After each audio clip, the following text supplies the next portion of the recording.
Password rotation is a healthy security practice as it ensures that any passwords that may have been leaked either due to a reuse or breach or inadvertently by the user become irrelevant.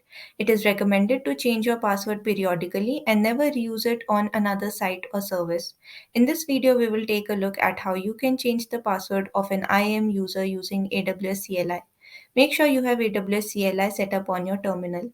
To rotate the password of an IAM user, run IAM update login profile command along with the parameters as shown here.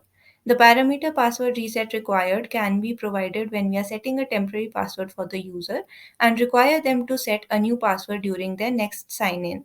If we want to set the actual new password for the user, we can skip the parameter or use the parameter no password reset required.